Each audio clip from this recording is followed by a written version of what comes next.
ప్రపంచవ్యాప్తంగా క్రైస్తవులు అత్యంత పవిత్రంగా భావించే వస్త్రం ష్రౌడ్ ఆఫ్ తురిన్. సిలువ వేయబడిన తర్వాత యేసుక్రీస్తు భౌతిక కాయాన్ని ఈ వస్త్రంతోనే చుట్టారని కోట్లాది మంది నమ్మకం.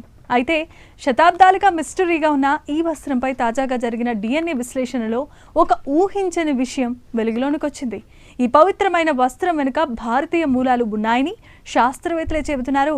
ఆ వివరాలేంటో ఇప్పుడు చూసేద్దాం. ఇటలీలో యూనివర్సిటీ ఆఫ్ పాడువా శాస్త్రవేత్తలు ఈ సంచలనమైన పరిశోధన నిర్వహించారు. జన్యు శాస్త్రవేత్త జియాని బార్కాసియా నేతృత్వంలో బృందం ఈ వస్త్రంపై ఉన్న ధూళి కణాలు, పుప్పొడి, అలాగే ఇతర అవశేషాల నుండి DNAను సేకరించి విశ్లేషించింది. ఈ పరిశోధన ఫలితాలను ప్రఖ్యాత సైన్స్ జర్నల్ నేచర్లో ప్రచురించారు. ఈ ఫలితాలు ప్రపంచవ్యాప్తంగా చరిత్రకారులను ఆశ్చర్యానికి గురి చేస్తున్నాయి. అసలు ఈ DNA రిపోర్ట్ ఏం చెబుతోంది?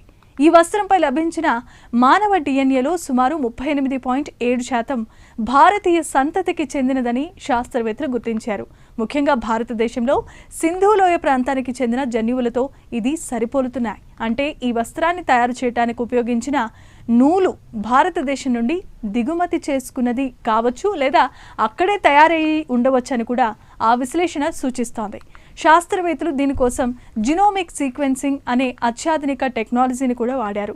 వస్త్రంపై ఉన్న వివిధ వృక్షజాతుల పుప్పొడి రేణువులను కూడా పరీక్షించారు.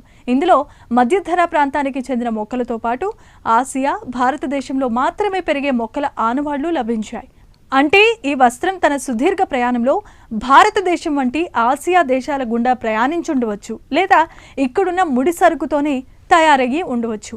దీని వెనుకున్న అసలు రహస్యం ఏంటి అంటే, ఇప్పటి వరకు ఈ వస్త్రం కేవలం మధ్యప్రాచ్యం లేదా ఐరోపాలో తయారైందని అంతా భావించారు. కానీ భారతీయ మూలాలు బయటపడటంతో చరిత్ర కొత్త మలుపు తిరిగింది. ఆ కాలంలోనే భారతదేశానికి మధ్యధర ప్రాంతానికి మధ్య బలమైన వాణిజ్య సంబంధాలు ఉండేవని దీని ద్వారా స్పష్టమవుతోంది.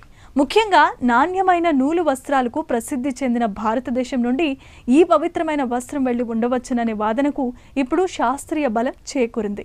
అయితే ఈ DNA ఫలితాలపై కొన్ని భిన్న వాదనలు కూడా వినిపిస్తున్నాయి.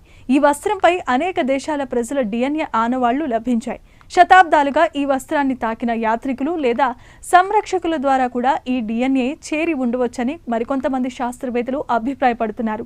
అందువల్ల కేవలం DNA ఆధారంగానే కాదు, ఇది భారతదేశంలో తయారైందని ఖచ్చితంగా చెప్పలేమని, దీనిపై మరిన్ని లోతైన పరిశోధనలు జరగాలని కూడా వారు సూచిస్తున్నారు. కన్క్లూజన్ చూశారు కదా, ఆధ్యాత్మికతకు సైన్స్ తోడైతే వెలుగులోనికి వచ్చే అద్భుతాలు ఎలా ఉంటాయో. ష్రౌడ్ ఆఫ్ తురిన్ వెనుక ఉన్న ఈ భారతీయ కోణం ఇప్పుడు ప్రపంచవ్యాప్తంగా చర్చనీయాంశం అవుతోంది. చరిత్రలో దాగి ఉన్న ఇటువంటి మరిన్ని